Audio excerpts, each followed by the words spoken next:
할렐루야. 오늘 2부에 오신 여러분들 주의로 환영하고 축복합니다. 또 온라인으로 오신 분들도 환영합니다. 이제 우리 지난주 따뜻한 동행을 이제 마치고 오늘 또 우리 예배를 드리게 됐는데요. 우리 한번 좌우로 바라보시면서 또 온라인으로 오신 분들은 주변의 분들에게 환한 웃음으로 한번 인사하겠습니다. 정말 귀한 분이 오셨네요. 인사합시다. 네, 할렐루야. 한 분 한 분 너무너무 귀한 분들이 오늘도 오신 것 같습니다. 지난 주일 날 이제 우리가 따뜻한 동행 두주 오이콧을 초청하는 축제를 했는데요. 한 집사님이 남편이 와서 결신의 시간에 영접 기도를 드리는 은혜로운 시간이 있다는 나눔을 들었습니다. 몇 번 따동에 오긴 왔는데 그동안은 미동이 없었는데 이번 지난주는 이제 영접기도를 하는 시간에 살짝 흰눈을 뜨고 보니까 가슴이 이렇게 손 얹으더라는 거예요. 그래서 너무너무 좋았다고 이제 그런 나눔을 들으면서 저도 너무 마음이 참 좋았습니다. 따뜻한 동행을 하면서 여기저기서 좋은 소식들이 들려오니까 참 너무 감사한데요. 여러분들도 지난주에 또 오이코스 분들뿐만 아니라 또 우리 모든 성도님들도 가슴에 손을 얹고 예수님을 다시 한번 마음에 다들 잘 붙잡으셨죠? 아멘소리 조금 약한 것 같은데요. 예수님을 마음에 잘 붙잡으셨죠? 네, 아멘입니다. 여러분 그 예수님을 잊어버리지 마시길 바라요. 너무 중요합니다. 혹 또 여러분들 중에서 아직 저는 마음이 거기까지는 안 가서 저는 그렇게 기도하지 못했습니다 하는 분이 계시다면 뭐 괜찮습니다. 오늘도 시간이 있고 또 앞으로도 그런 시간이 예수님을 정말 내 마음을 열어서 받아들이는 시간이 올 수 있기를 주님의 이름으로 축복합니다. 저는 손흥민 선수를 되게 좋아합니다. 손흥민 선수 전 개인적으로 팬인데요. 뭐 제가 축구를 뭐 잘하고 이런 건 아닌데 일단 손흥민 선수가 있는 그 구단이 런던에 있는 토트넘이라고 하는 구단이에요. 저는 이제 30대를 이제 영국에서 런던에서 이제 보냈는데 또 저희 아이들 둘도 이제 런던에서 태어나고 그래서 어찌 보면 저희에게는 제2의 고향이기도 해요.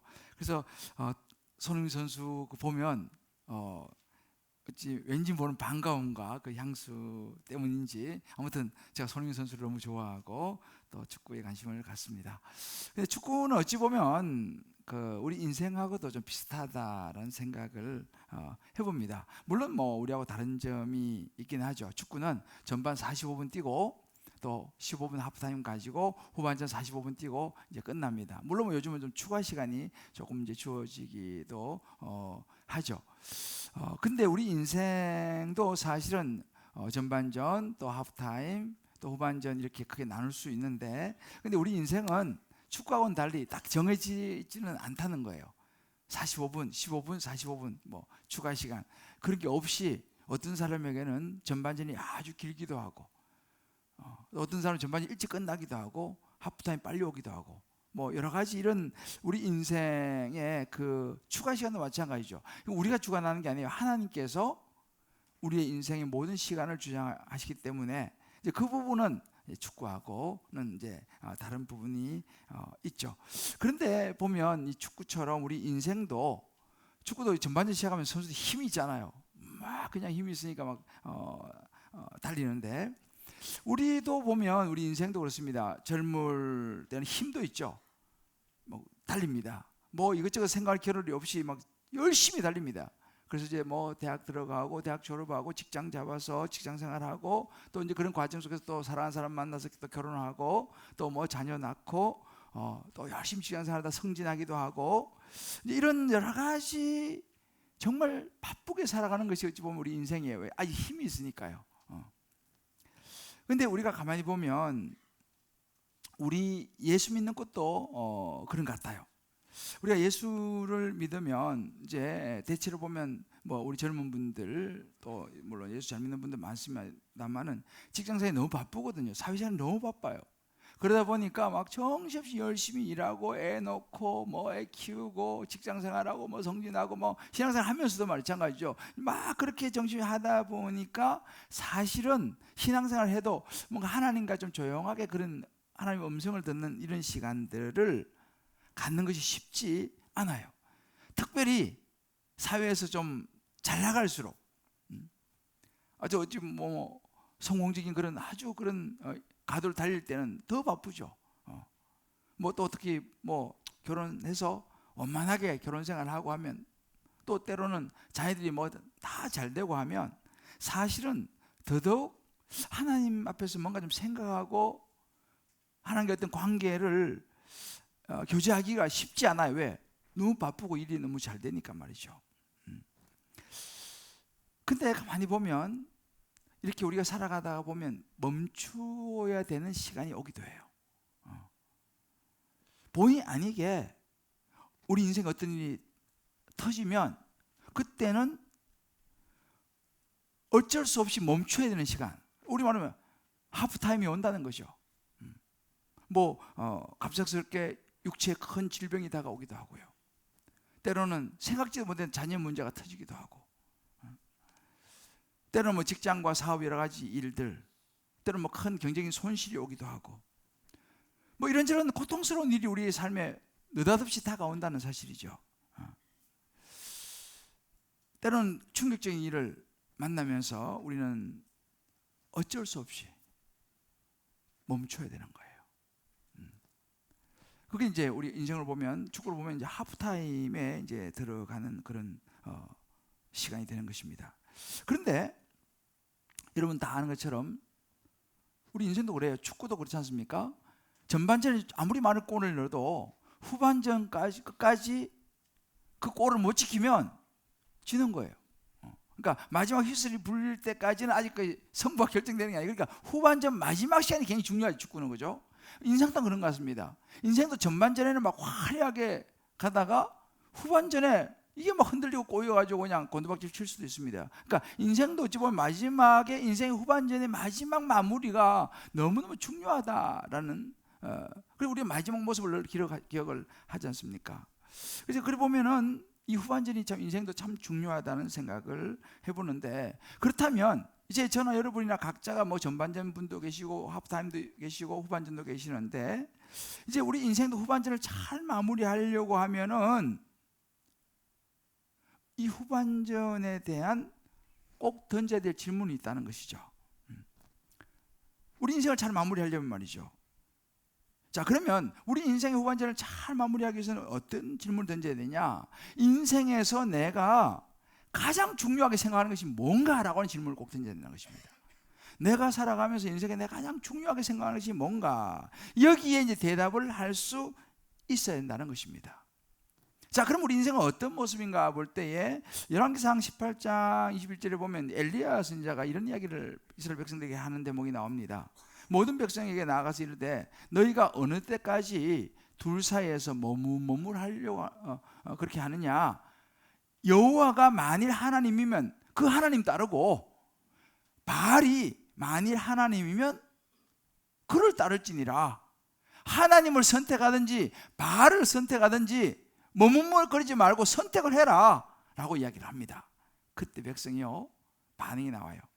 하니 백성이 말 한마디도 대답하지 아니하는지라. 이렇게 대답이 없어요. 왜 그럴까요? 힘드니까요. 이 선택이 굉장히 어려운 선택이라는 말이죠. 하나님을 선택할 것이냐, 눈에 보이는 바알을 선택할 것이냐. 우리 신앙생활도 마찬가지예요. 우리가 살아가면서 부딪힌 선택이 뭐냐 하면, 눈에 보이는, 눈앞에 나타나는, 당장 내게 어떤 영향을 줄 수 있는 그런 세상의 어떤 돈이라든지 어떤 명예라든지 어떤 권력이라든지, 이것을 내가 선택할 거냐, 아니면 눈에는 보이지 않지만 우리에게 영원한 생명을 주는 예수 그리스도 그분을 선택할 것이냐라는 거예요. 우리는 살아가면서 계속 이 선택의 문제에 부딪힙니다. 그런데 중요한 것은 뭐냐면, 우리가 이 선택을 제대로 하지 않으면 우리 인생의 후반전이 굉장히 혼란스럽다는 거예요.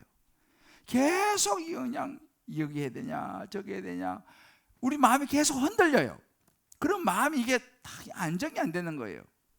우리가 그렇지 않습니까? 양다리를 걸치면 이게 힘이 들듯이 이 선택을 제대로 못하고 하면 늘 마음이 갈등이 일어나는 거예요. 그리고 인생의 후반전이 헷갈리죠 이게.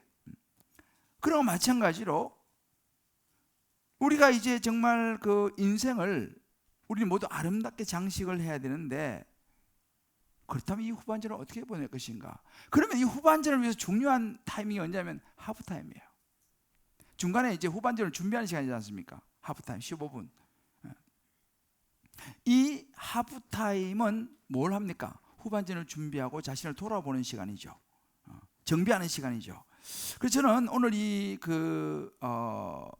말씀 속에서 지금 우리 인생의 전체를 한번 쭉 살펴보면서 내가 지금 전반전인가 하프타임인가 아니면 후반전인가를 좀 생각해 보면서, 만약에 내가 지금 하프타임에 있다 라고 여겨진다면 이제 우리가 내가 살아온 인생의 궤적을 돌아보면서 내가 수정해야 될 부분이 어떤 부분이 있는가, 왜? 후반전을 잘 보내려면요 어떤 부분을 수정해야 될 부분이 있는가를 한번 생각해 보면서 인생의 후반전을 멋있게 여러분들 장식할 수 있게 되시기를 주님의 이름으로 축복합니다. 자, 그러면 인생의 하프타임을 가지고 후반전을 멋있게 장식한 사람이 누구냐라고 하는 모델을 한번 좀 살펴보기 원하는데요, 오늘 성경에는 저는 바울을 여러분들과 좀 나누려고 합니다. 바울이 이제 바로 그런 사람이었습니다. 바울. 그러면 우리가 오늘 바울에게서 배우는 인생의 궤도 수정을 좀 살펴보려고 해요. 바울에게서 배우는 인생의 궤도 수정이 어떤 게 있는가? 바울은요, 그의 살아가는 삶 중에서 그의 삶의 중심의 궤도를 수정을 한 사람이었어요. 그 첫 번째가 삶의 중심의 궤도를 수정했습니다. 어떻게 수정했냐면 자기 자신에게서 예수에게로 삶의 중심의 궤도를 수정한 사람이 바울이에요. 자, 그럼 바울은 어떤 사람이었느냐? 여러분 아마 신앙생활 좀 하신 분들은 바울을 아마 잘 아실 거예요. 아마 바울이 좀 누군지 생소하신 분도 계실 텐데, 이 바울은 원래 아주 우리 말하는 가문이 아주 좋습니다.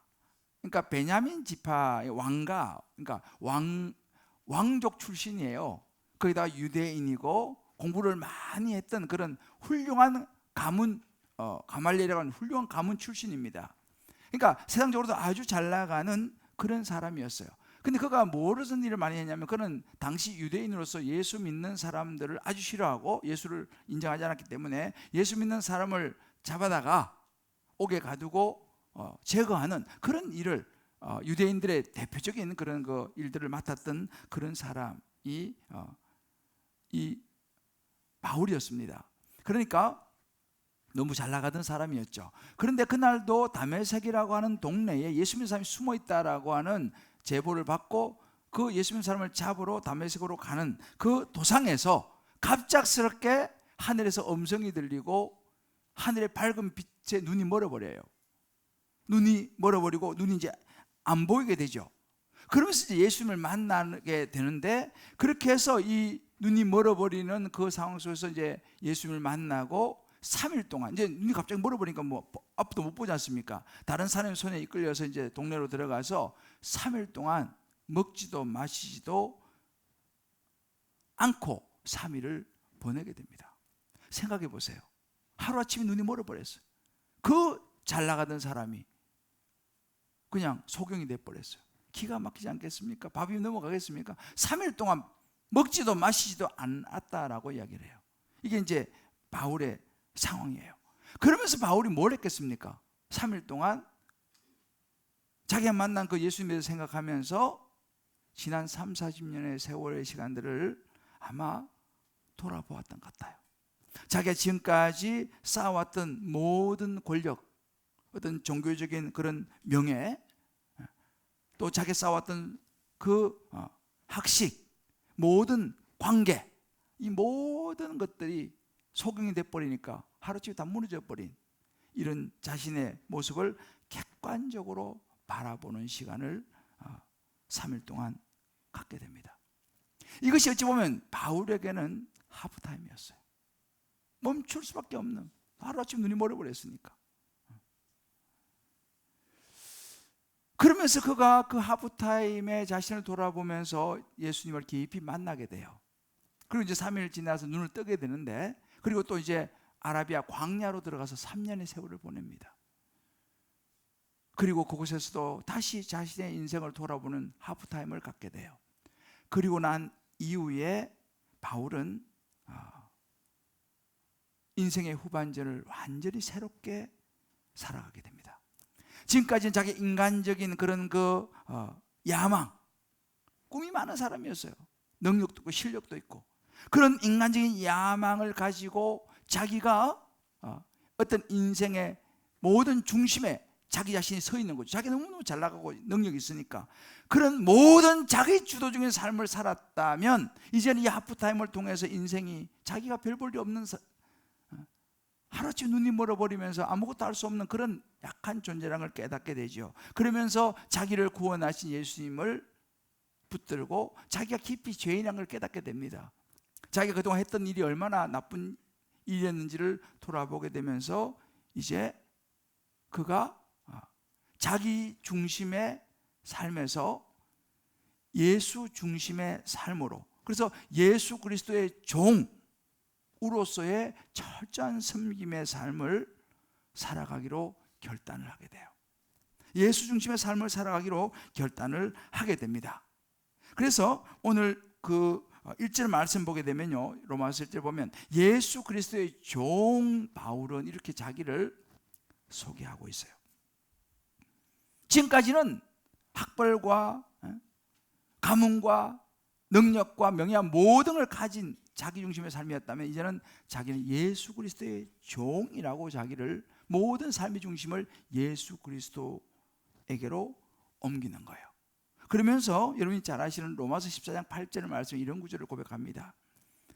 내가 살아도 주를 위해서 살고 죽어도 주를 위해서 내가 죽나니 사나 죽으나 다 나는 하나님의 것이다 라고 심지어 모든 삶의 중심을 예수님께 옮깁니다. 오늘 로마서 10절에 보게 되면 이렇게 10절에 이렇게 말합니다. 어떻게 하든지 말이에요. 어떻게 하든지, 무슨 뭘 하든지 이제는 하나님의 뜻 안에서 라고 말합니다. 결국 모든 그의 삶의 중심이 예수 그리스도에게로 옮겨간, 중심이 완전히 달라진 삶의 모습을 바울은 보여줍니다. 그러면서 바울이 어떤 고백을 하냐면 고린도서 6장 10절을 고백하는데, 이것이 이제 그렇게 중심이 바뀌고 나니까 그의 삶도 바뀌게 됐어요. 어떻게 바뀌었습니까? 근심하는 자 같았어요. 왜냐하면 세상 사람들이 볼 때는 웃기는 거예요. 지금 하루아침에 저 잘 나가던 사람이, 저 엘리트가, 저 그냥 능력이 있는 사람이, 저 좋은 학벌과 가문을 가진 사람이, 아니 하루아침에 예수 믿고 이상하게 그냥 힘없는 모습으로 자기 뭐 죄인이다 그러면서 그냥 섬기면서 그렇게 살아가는 거예요. 그래서 사람 볼 때는, 야, 저 사람 얼마나 힘들까, 모든 걸 다 잃어버리고. 세상 사람들이 볼 때는 근심하는 것처럼 보이는데 자기는요 항상 기뻐한다는 거예요. 바울이 자기 안에 기쁨이 있다는 거예요. 다른 사람 볼 때는 가난한 자 같은 거예요. 왜? 자기 가진 건 이제 다 내려놓았습니다. 완전히 가난해져 버렸어요. 그런데 바울 자신은 많은 사람을 부유하게 하는 사람이 됐다고 자기는 고백하는 거예요. 세상 사람들이 볼 때는 이제 다 잃어버렸어요. 이 사람은 아무것도 없는 자예요. 왜? 뭐 예수인가 뭔가 믿고 보니까 사람이 그냥 이상해져 버렸거든. 아무것도 없어요. 이제는 명예도 뭐고. 그런데 바울은 나는 모든 것을 가진 자다 이렇게 이야기를 하는 거예요. 이게 이제 생각이, 삶의 중심이 달라져 버린 거죠. 그러니까 자신의 삶이, 지금까지 자기를 위해 살았는데 이제 예수 만나고 자신의 삶이 아니라 예수님을 위한 삶이 되는데 다 잃어버린 것 같은데, 세상 사람들이 볼 때는 바보가 된 것 같은데 정작 자기는요 기쁨이 넘치는 삶을 바울은 고백하고 있습니다. 이게 바울의 삶의 중심이 달라진 거예요. 그의 인생의 궤도가 수정이 된 거예요. 여러분, 저와 여러분들 중에서 또 온라인 예배 들으시는 분들 중에서도 이 바울처럼 여러분의 인생에 어떤 고비가 와 있는 분이 혹시 있는지 모르겠습니다. 생각하지도 못했던 일이 내 인생에 일어났어요. 그것이 어떤 육체적인 질병일 수도 있고요, 경제적인 위기일 수도 있고요, 가정의 부부 사이의 위기일 수도 있고요, 생각해보면 자녀의 위기일 수도 있고요, 아무튼 삶의 어떤 중대한 선택의 문제, 어떤 사업적인 위기 이런 것들.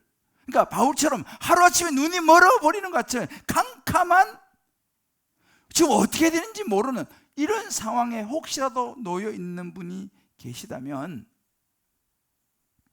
이제 그런 분은 인생의 하프타임이 됐다고 생각하시면 됩니다. 이제는 조용히 자신을 돌아볼 시간인 거예요. 바울처럼 내가 지금까지 어떻게 살아왔지?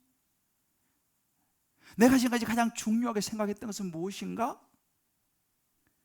내 삶의 중심이 나 자신이었나? 아니면 내가 교회 다니고 신앙생활을 한다고는 하지만 여전히 모든 주인공은 나고 모든 내 중심으로 돌아갔느냐? 아니면 영원한 하나님의 나라 예수 그리스도 그분이 내 삶의 중심에 지금까지 있었는가? 돌아볼 하프타임입니다. 이 시간이 너무너무 중요하다는 것이죠. 이 시간을 어떻게 보내느냐에 따라서 여기서 이제 우리 인생의 궤도를 살아온 궤적을 돌아보면서 그 궤도가 잘못됐다면 수정할 때에 앞으로 펼쳐질 인생의 후반전은 아름다운 모습으로 펼쳐질 수 있다는 사실이죠. 바울의 모습이었어요. 그런 하프타임을 잘 보낼 수 있게 되시기를 주님의 이름으로 축복합니다. 두 번째, 바울에게서 배우는 인생의 궤도 수정은 뭐냐 하면 삶의 목표예요. 바울은 지금까지 삶의 목표를 성공을 위하여 달려왔습니다. 그런데 그의 삶의 목표가 이제는 하나님 나라 복음을 위한 가치로 바뀌기 시작했어요. 물론 성공 자체가 나쁜 건 아닙니다. 그러나 이 성공이라고 하는 것이, 이 영향력이라고 하는 것이, 심지어 돈이라고 하는 것이 그 자체가 나쁜 건 아니에요. 그러나 그것이 목적이 되어버릴 때에 우리는 우리 인생의 가치를, 중요한 가치를 잃어버리게 되는 거죠. 이 다메섹 도상에서 예수님을 만난 후에 이 바울이 외친 중요한 마음에 있는 이야기가 우리 오늘 보는 이 로마서예요. 이 로마서에는 바울이 그 삶의 목표가 바뀌고 고백하는 내용들이 가득가득 들어있습니다. 바울은요, 그전에는 정말 힘있는 잘 나가는 사람이었는데 그가 예수를 만나고 난 다음에 그의 삶의 목표가 이제는 성공에서 가치로 바뀌고 나니까 제일 먼저 뭐를 말하냐면 겸손해졌어요. 그리고 자기를 종으로 표현합니다. 좀 전에 봤죠? 1절에 보면 예수 그리스도의 종 바울은, 여기서 말하는 이 종이라고 하는 이 원래 원어의 의미는요, 우리말하면 이 노예 있지 않습니까? 노예, 당시 이 노예를 가리키는데 이 노예는 자유가 없는 사람이에요. 그 당시 이 노예는요, 그러니까 왜 시장에 물건 내다 팔지 않습니까? 사람 쭉 세워놓고 그냥 물건 좀 사가는 것이 노예였어요. 그러니까 어떤 생산 수단이었습니다. 그러니까 소유품이죠.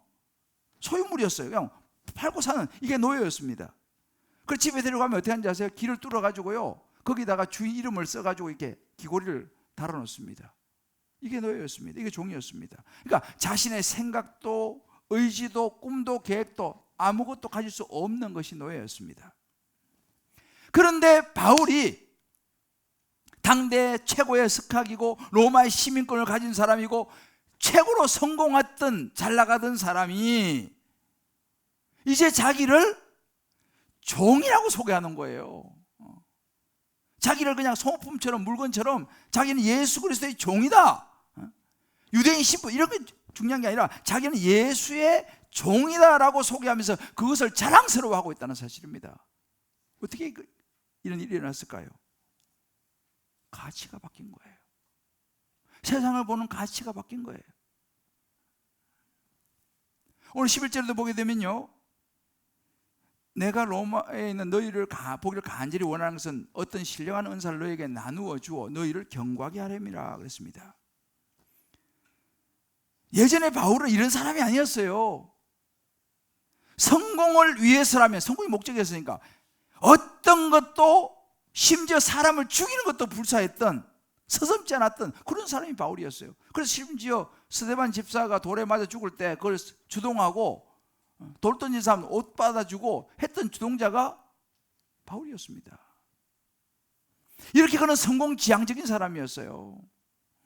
그런데 예수님 만나고 이 가치로 바뀌니까 이런 은사들을 사람들에게 나누어 주고 사람들을 세우는, 쉽게 말하면 움켜쥐는 삶이었어요. 지금까지는 어떻게든 움켜쥐고 더 많이 벌고 더 좋은 명예 얻고 더 많은 권력 얻고 더 성공하고 그냥 움켜쥐는 거예요. 이런 삶을 살았다면 이제 예수 만나고 나니까 뭐예요? 나누어 주는 삶이 되는 거예요.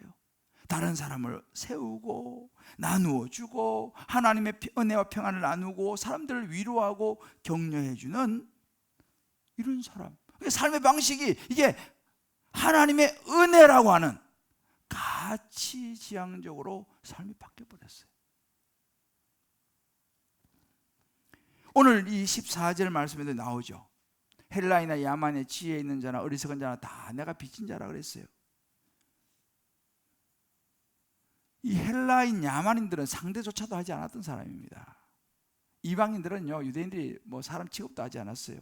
그런데 이 바울이 예수를 만나고 그의 삶의 목표가 바뀌니까 뭘 깨닫냐면, 자기와 같은 이런 죄인을, 좀 몹쓸지도 많이 한 이런 죄인을, 예수 믿는 사람들 잡아다가 가두고 죽이겠다 이런 죄인을 하나님이 자기를 부르셔서 예수 믿게 하시고 자기를 구원해 주신 그 십자가에 통해서 보신 하나님의 사랑이 너무너무 큰 거예요. 이 빚을 내가 어떻게 갚을까? 나를 구원해 주신 하나님의 이 십자가 사랑을 어떻게 갚을까 생각하다가 헬라인이든지 야만이든지 지혜 있는 자 어리석은 자 다 내가 빚진 자다, 나도 그들에게 복음을 전해야지 라는 생각으로 바울이 바뀌었습니다. 그러니까 삶의 목표가 성공해서 생명을 살리는 복음을 전하는 것으로 바뀌어버렸어요. 제가 최근에 이제 우리 한 집사님, 우리 따뜻한 동행도 했지만 우리 한 집사님의 아버님이 굉장히 위독하셨어요. 그래서 이제 중환자실도 들어가시고 이렇게 이제 좀 병원에서도 이제 얼마 남지 않은 것 같다, 뭐 그런 얘기도 한 것 같아요. 그때 이 집사님이 그 아버지를 너무 사랑했고 아버지도 딸을 너무 사랑하시다. 보기가 너무 좋더라고. 두 사람이 참 애틋해요. 그 이제 아버지가 이제 얼마 남지 않았다는 소식을 듣고 이제 중환자실에 들어가는데 이 딸이 선택한 건 뭐였겠어요? 아버지에게 복음을 전하는 것이었어요. 내가 가장 사랑하는 아버지에게 복음을 전해서 이 아버지도 뭐 사회적으로는 가질 것도 많이 가지시고 성공하신 분이에요. 그런데 마지막에 이 딸이 아버지에게 주기를 원했던 것은 복음이었어요. 그래서 교회에다 연락을 해서 이제 목사님을 초청해서 그 아버지 병원에 가서 아버지에게 복음을 전하고 영접 기도를 따라하게 했어요. 아버지가 영접 기도를 또박또박 따라했어요. 그 예수님을 영접했어요. 그리고 이제 중환자실로 이제 들어가시게 됐는데, 제가 그 모습을 보면서 정말 가장 중요한 것이 뭔지를 이 집사님이 아는 거예요. 진짜 중요한 것이 우리 아버지 마지막 가시는 길에 뭐가 가장 중요한지를 집사님이 알았기 때문에 다른 세상에 다 놔두고 예수님의 복음을 전하고 예수님 영접하는 거 너무너무 좋아하는 그 모습을 제가 영상을 통해서 보았습니다. 여러분, 이 땅에서 그래요. 아무리 많은 걸 가져도 있잖아요.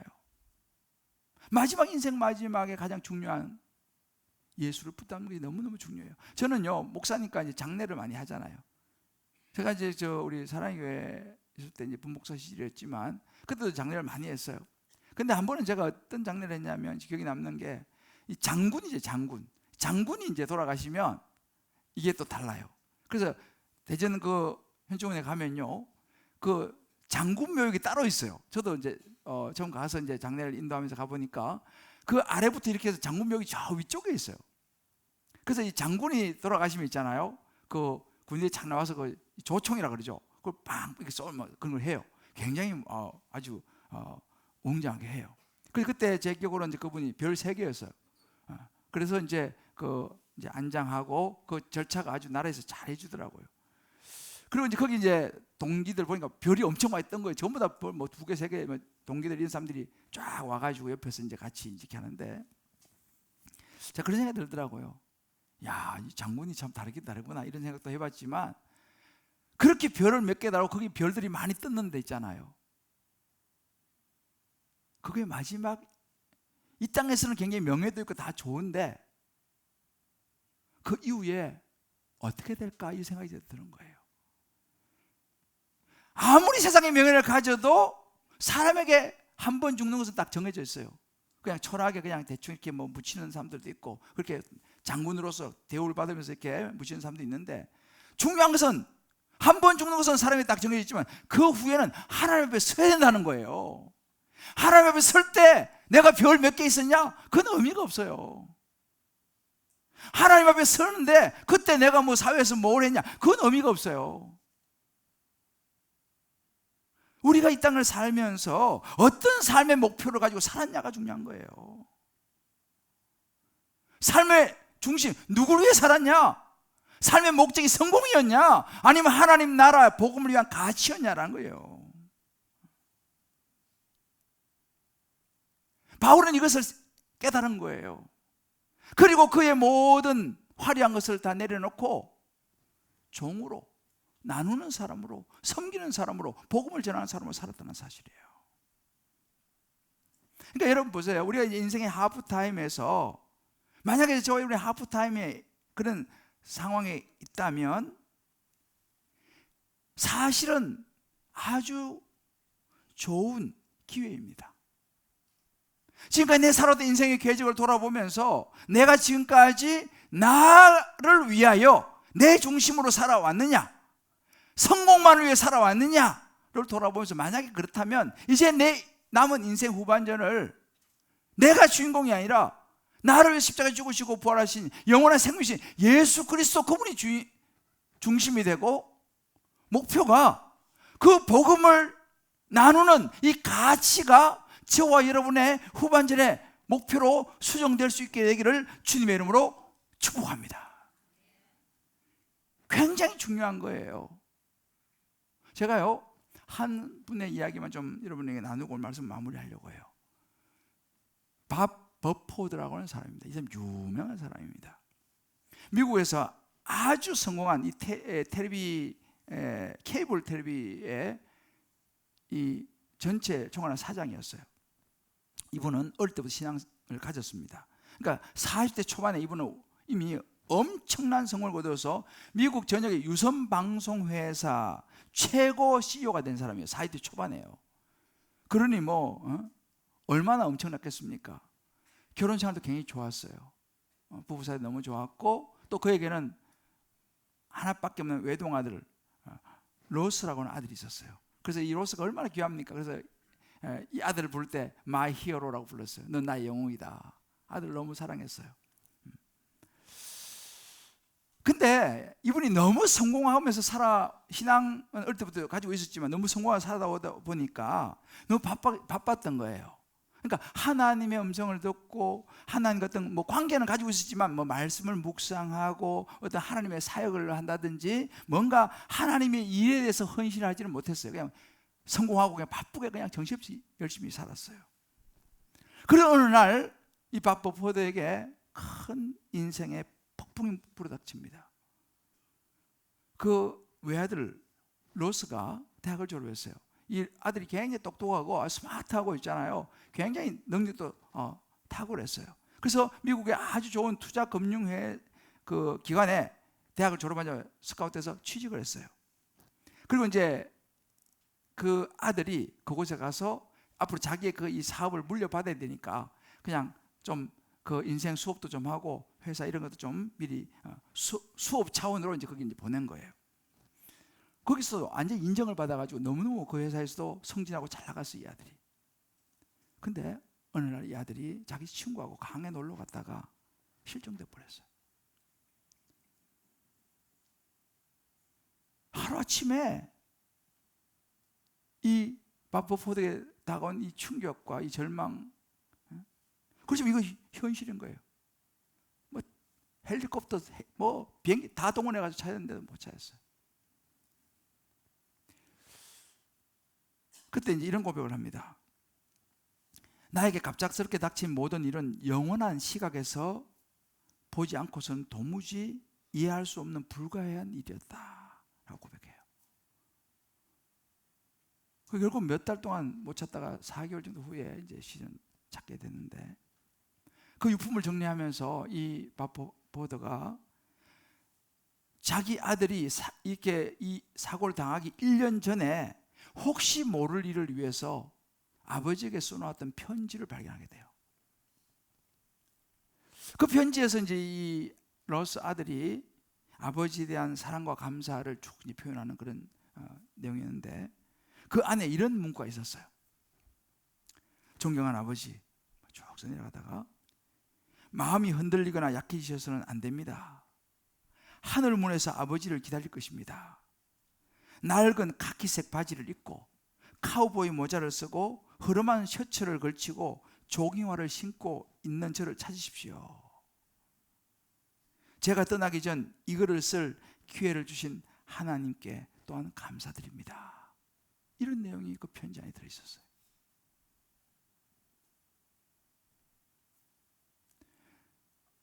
참으로 기가 막힌 일을 만나면서 이 버포드가 이 새로운 세계를 경험하게 되고 눈을 뜨게 돼요. 그러면서 이런 기도를 드립니다. 하나님, 주께서는 저의 생명을 저의 손에 주셨습니다. 저는 그것을 당신께 돌려드리겠습니다. 제 시간과 재물과 제 생명은 영원히 당신과 함께, 그리고 로스와 함께 있게 될 제 생명과 비교하면 찰나에 불과할 뿐임을 압니다. 아버지시여, 저는 당신께서 사랑하신 독생자까지 저에게 주실 정도로 저를 사랑하신 것을 알기 때문에 당신께 이 세상의 모든 염려와 걱정을 맡깁니다. 저는 구주가 필요한 죄인이오니 다시금 저는 당신께서 저를 위해서 온전히 행하신 것을 믿습니다. 예수님의 이름으로 기도합니다. 이렇게 기도를 합니다. 버포드가 깨달아요. 그리고 그는 세상을 이렇게 정리합니다. 나는 두 세상에서 살고 있다. 하나는 혼란스럽고 분주한 세상이다. 거래를 트고 공시 집계를 잡고 하는 주식시장의 혼란한 상황과 같은 세상이다. 그러한 세상은 구름과 같다. 그러한 세상은 구름이 그치들 사라질 것이다 라고 한 세상을 이야기합니다. 그리고 내가 살고 있는 또 한 세상, 로스가, 자기 아들이죠, 로스가 지금 살고 있는 세상이다. 그곳은 영원한 세계이다. 그곳은 나로 하여금 확신을 가지고 지금 응답하게 하는 현실이다 라고 고백을 해요. 그러면서 이 사람이 이제는 아들의 이 죽음을 통해서 영원을 향한 눈을 자기는 뜨게 됐다라고 고백을 합니다. 나에게 대낮처럼 빛나는 영감이 왔다, 이렇게 얘기해요. 그래서 바퍼포드는요, 그때 이후로도 사업을 했지만 그는 완전히 바뀌었어요. 여러분, 미국에서 바퍼포드는 굉장히 유명합니다. 여러분, 하프타임이라고 하는 책이 있어요. 엄청나게 팔렸습니다. 여러분, 인터넷 들어가서 하프타임이라는 책을 한번 쳐보세요. 바퍼포드 하프타임 나와요. 그 책은 굉장히 굉장히 좋은 책이고 여러분 꼭 한번 읽어보셔야 될 책입니다. 그는 그 아들의 죽음을 통해서 인생의 하프타임을 갖게 되고 그때 이후의 삶은 완전히 달라졌어요. 사업을 하면서 살았지만 그의 삶의 내용이 완전히 달랐어요. 그가 보는 시각은 이제는 영혼을 보는 시각, 그의 인생의 궤도가 완전히 수정이 된 거예요. 그러니까 오늘 말씀드렸던 이 사도 바울처럼 그의 인생의 궤도가 완전히 그 하프타임에 수정되면서 자신이 평생 걷고 살아야 될 일이 뭐냐? 모든 믿는 자에게 구원을 주시는 하나님의 능력, 복음을 전하는 것이다. 그때부터 이 바버포드는요, 복음을 전하며 살기 시작했어요. 수많은 사람이 영향을 미칩니다. 피터 드러그 같은 이런 분에게도 같이 협력하면서 유명한 분이거든요. 경영 쪽에 아시는 분은 알 거예요. 바울이 고백했던 것처럼 하나님의 의, 복음을 위해서 그는 그의 삶을 그 이후로 완전 다른 삶을 살았습니다. 우리 사랑하는 성도 여러분, 한번 우리도 있잖아요. 생각해 볼 중요한 부분이에요. 저와 여러분은 어떤 인생을 살고 있느냐는 거예요. 무엇을 위해서 어떤 일을 하고 있냐는 것입니다. 저와 여러분의 삶의 목표와 비전이, 중심이 뭐냐는 것입니다. 왜 우리가 성공해야 됩니까? 성공 이유가 뭡니까? 나를 위해서요? 나를 더 드러내기 위해서요? 성공하기 위해서요? 필요하죠. 그러나 그것은 지나가는 구름과 같다는 거예요. 정말 우리 인생에 중요한 것이 뭐냐면 영원한 우리의 삶의 가치가 되는 예수 그리스도, 복음의 이 가치를 위해 살 때에 우리가 하나님 앞에 설 때 있지 않습니까? 우리는 이 땅을 잘 살았다고 칭찬받게 될 줄을 믿습니다. 저는 따뜻한 동행을 통해서 지난주 여러분들 가슴에 손 얹고 예수님 영접하신 분도 계시고 다시 한번 예수님을 다시 한번 붙잡는 그런 분들 계실 거예요. 한번 돌아봅시다. 우리 인생의 중심, 내 중심이 뭐가 있냐? 내 목표가 뭐냐? 저는 이 말씀 준비하면서요, 그런 생각이 들었어요. 나는 어떤가? 나는 목회하면서 수많은 성도들을 모아가지고 내가 이래도 수많은 성도들이 모이는 교회의 담임 목사다. 내가 내 안에 그런 성공하고 싶은 대형교회 목사가 돼가지고 어깨 힘도 좀 주고 대우도 받으면서 그런 목사가 되고 싶은 내 안의 중심과 성공에 대한 야망이 내 안에 없는가? 내가 주인공이 되고 싶은, 예수가 아니라 내가 주인공이 되고 싶은 그런 생각이 내 안에 없는가를 제가 한번 들여다보았어요. 솔직히 말하면 나도 저 어디 구석에 그런 부분이 꿈틀거리고 있더라니까요. 정말 순수하게 예수와 복음을 위해서, 생명을 살리기 위해서 열심히 예수 복음을 전하는 가치가 목표가 되고 예수 그리스도가 중심이 되는 그런 목사냐라는 거예요. 그러면서 다시 한번 하나님 앞에서 주여, 제가 분명히 내 목회를 하고 목사가 된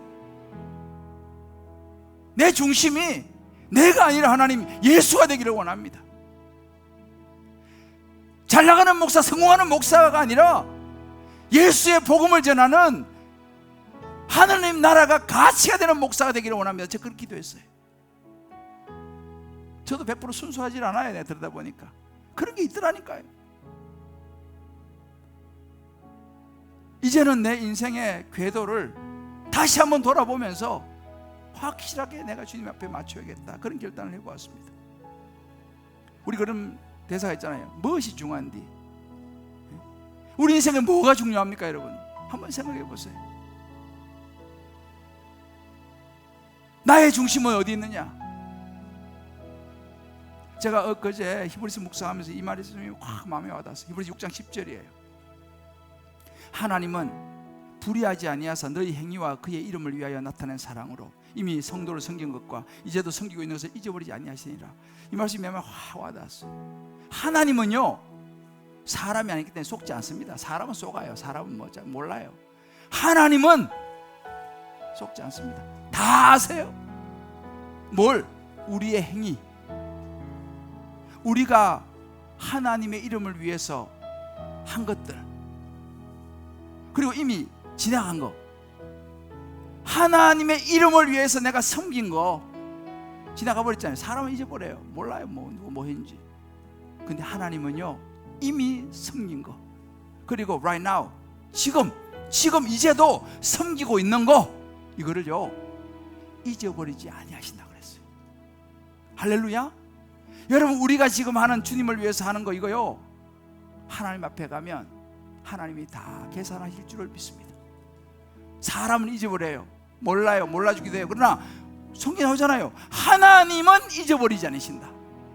이것이 우리 인생의 후반전을 멋있게 살아갈 수 있는 중요한 말씀이에요. 하나님이 잊어버리지 않으신다. 하나님 앞에서 내가 인생을, 내 중심을, 내 목표를 삼아야 될 줄 믿습니다. 자, 우리 좌우에 한번 이렇게 축복합시다. 하나님은 잊어버리지 않으십니다. 할렐루야.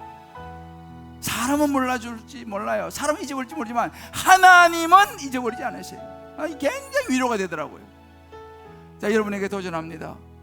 여러분들, 예수님을 영접하신 분들, 또 다시 예수님을 다시 새롭게 마음에 붙잡은 분들, 이제 여러분들 인생의 후반전을 이제 예수를 위해 사셔야 돼요. 어떻게 해야 됩니까? 양육 받으셔야 돼요. 새가족 모임 안 하신 분들은 새가족 모임 들어가셔서 새가족 모임 하시고 양육도 받으시고 제자훈련도 받으시고 사역훈련도 받으시면서 여러분들이 여러분의 인생의 후반전을 어떻게 살아야 할 것인지를 확실하게 붙잡으시길 주의 여러분 축복합니다. 내 인생의 중심이 뭐냐, 내 목표가 뭐냐, 이런 것을 훈련을 받으면서 내가 확인을 해야 된다니까요. 그리고 그런 과정을 통해서 내 인생의 궤도를 수정해야 됩니다. 그래야지 나중에 남는 게 있어요. 그래야지 나중에 마지막 인생의 마지막에 후회 없이 들어갈 수가 있는 거예요. 하나님 앞에 설 수 있는 것입니다. 그 시간은 영원히 지속될 거예요. 이제 말씀과 기도를 붙잡으시길 바라요. 큐티를 해보시길 바랍니다. 인생의 궤도를 수정할 시간입니다. 우리 한번 이 시간 이 찬양 같이 한번 부르기를 원합니다. 이 시선이라고 하는 찬양인데요, 내게로부터 눈을 들어 주를 보기 시작할 때 주의 애를 보겠네. 내 작은 마음 돌이키사 하늘에 꿈꾸게 하네. 주님을 볼 때 모든 시선을 주님께 드리고, 이제 우리의 시선을요 어디다 둘 것인가를 결정하셔야 돼요. 이것이 일시적인 것에 가 있다면 이제 수정해야 합니다. 오늘 말씀 생각하시면서 우리 찬양 같이 한번 부르고 기도하겠습니다.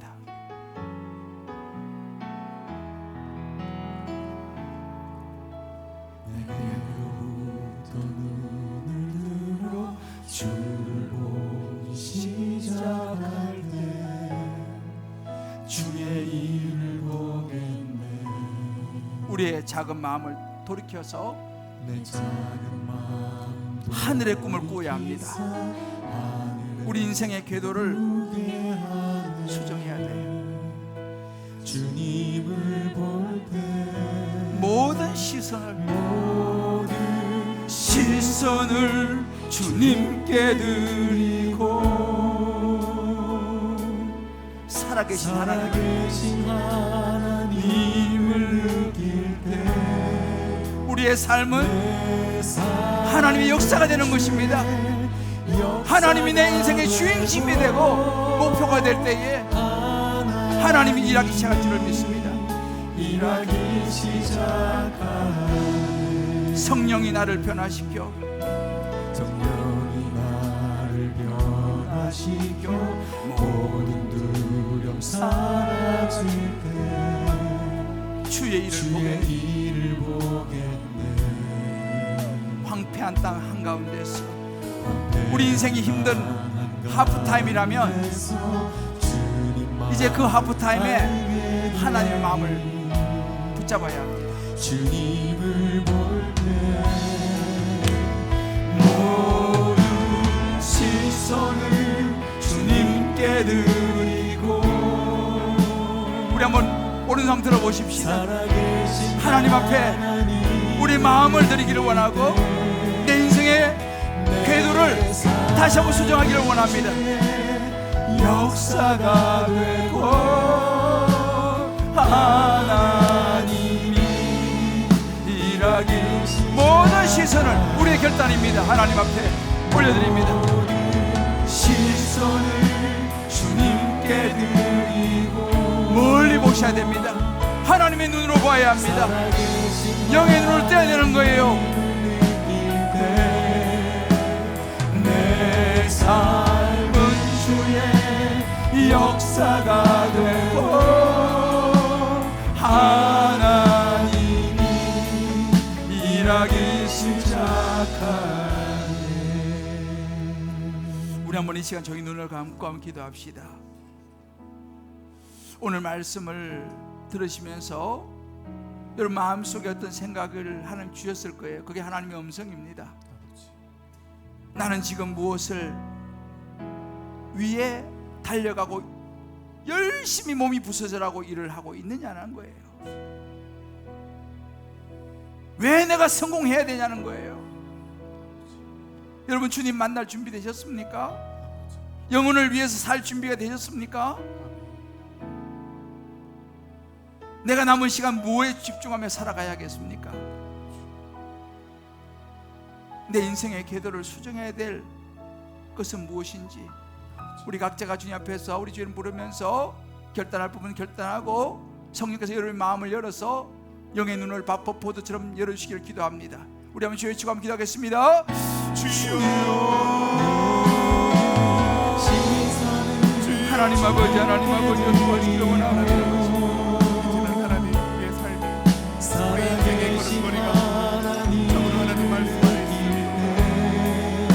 하나님 아버지 하나님 아버지 이 시간 좀 성령이여 이 시간 우리에게 임재하셔서 우리 영을 열어주시옵시고 우리의 시선이 하나님 아버지 나에게서 예수께로 하나님이여 수정되게 도와주시옵소서. 아버지여 성공해서 하나님 아버지여 복음을 위한 가치로 우리의 삶의 목표가 수정되게 도와주시옵소서. 이따가 사라지는 암대를 붙잡는 것이 아니라 영혼을 바라보는 하나님의 선수는 은혜가 우리에게 도와주시길 원합니다. 오 하나님 아버지여 도와주시옵소서. 우리 눈을 열어주시옵소서. 우리가 결단케 도와주시옵시고 이제는 하나님의 말씀을 붙들고 하나님을 위해 살아가는 자가 되게 도와주시옵시고 하나님도 깊이 알아가는 자가 되게 도와주시옵시고 정신을 달려가다가 오늘 멈춰 모든 우리 인생이 아니라 하나님을 바라보면서 아버지 모든 중심을 세우고 모든 목표를 세우고 살아가는 우리의 삶이 될 수 있도록 하나님 우리를 인도하시고 우리를 붙들어 주시옵시고 아버지 함께하여 주시옵소서. 아버지 은혜를 베풀어 주시옵소서. 아버지 긍휼을 베풀어 주고 원하고 오 하나님 아버지 도와주시고 원합니다. 오 하나님 아버지 오 하나님 아버지 하나님 아버지 오 하나님 아버지가 도와주시고 원합니다. 일하기